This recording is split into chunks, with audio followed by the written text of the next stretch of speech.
Президент Садыр Жапаров 13 мартта жаңы шайланган муфти Абдулазиз Закировду кабыл алып, денди жайылтууда исламдын салттуу баалуулуктарына туура келбеген айрым көрүнүштөргө тынчсыздануусун билдирүү менен салттуу ханафи мазхабын кармануу зарылчылыгына басым жасоого чакырган болчу. Мамлекет башчысынын мындай чакырыгы социалдык тармактарда көп талкууга алынып, сын пикирлерди айтылууда. Коомчулук арасында талкууга жем таштаган бул жагдайдан улам президент кезектеги маегин берип, көпчүлүктүн бүйүрүн кыздырып жаткан суроолорго кеңири жооп берген. Садыр Нуркожоевич, социалдык тармакта президент аалымдарды саватсыз деди. Дааватка каршы экен деп таарынгандар да болууда. Сиз кайсыл маселелер тууралуу айттыңыз эле?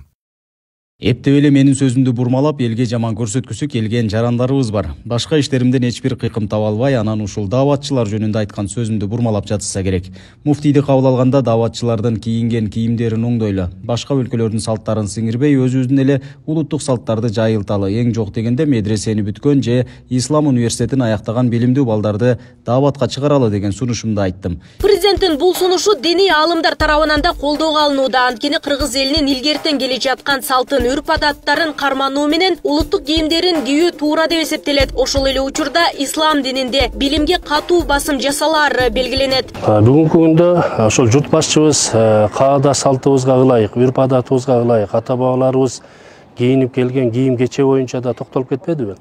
Ошол ата-бабаларыбыз колдонуп келген кийим кечелердин баардыгы биздин үрп-адатыбызга, шариятыбызга дал келет. Мына дал келгендиги үчүн ошол үрп-адатта кийинип келген кийимдерге басым көрсөттү. Мына биз диний кызматкерлер, байкасаңыздар керек, дин алымдарыбыз, диний кызматкерлердин баардыгы ата-бабабыздан келген калпакты кийебиз, чепкендерди кийебиз. Мына ошол боюнча ар бир жөрөлгөлөргө катышабыз.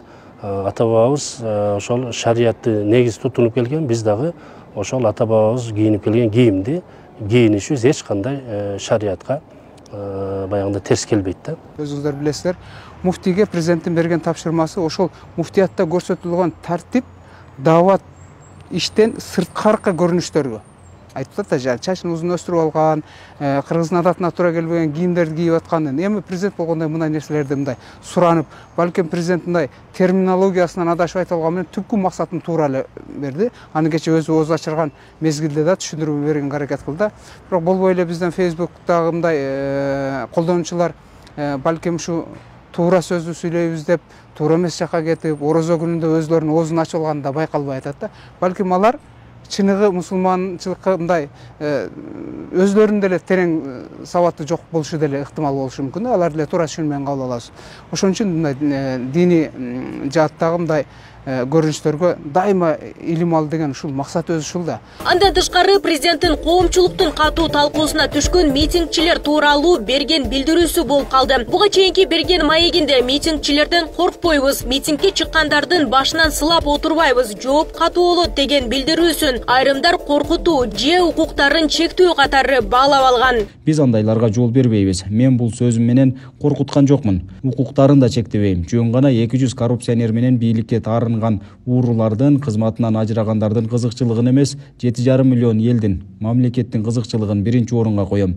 Коргоюм бул менин эл ишенип добуш берген түздөн-түз милдетим. Сөзсүз түрдө убагында азыркы бийликтин өкүлдөрү дагы митингдерди уюштуруп келишкен. Бирок алар уюштурганда өтө чоң бир провокациялык нерселерди кылышкан эмес да, албетте өздөрүнүн пикирлерин, сунуштарын билдиришкен да. Анан ошол нерсени баардыгын эске алыш керек да.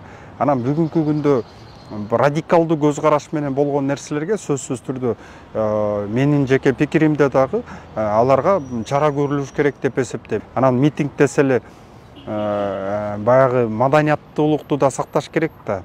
Анан ар кандай сленгтерди, ар кандай маданиятка төп келбеген сөздөрдү, сөгүнгөн сөздөрдү колдонуп, мамлекет башчыны, чоң кызматта иштеген адамдарды сөгүп, атасындай болгон адамдар сөккөндөр да бул туура эмес негизичи. Аны менен катар учурда талкууга алынып жаткан Мелис Аспековдун каты тууралуу суроо узатылган. Президент бул суроого мындайча жооп берген. Камактагы жаран Мелис Аспековдун каты боюнча комментарий бересизби?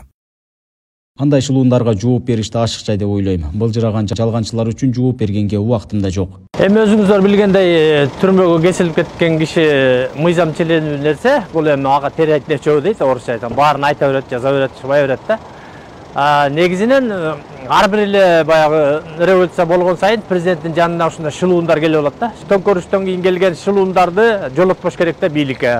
Караларды жана коррупционерлерди жолотпош керек. Алар келгенде эле ушундай баягы президентти айланчыктап алышат дагы, анан каалаган жеке өзүнүн кызыкчылыктарын кыла беришет да. Белгилей кетсек, бүгүн президент Садыр Жапаров коомчулукта жана социалдык тармактарда катуу талкууга алынган даават жана митинг боюнча айткандарына кеңири түшүндүрмө берген. Нурзада Сыдыкова, Ариет Абделдаев, Регион, Бишкек.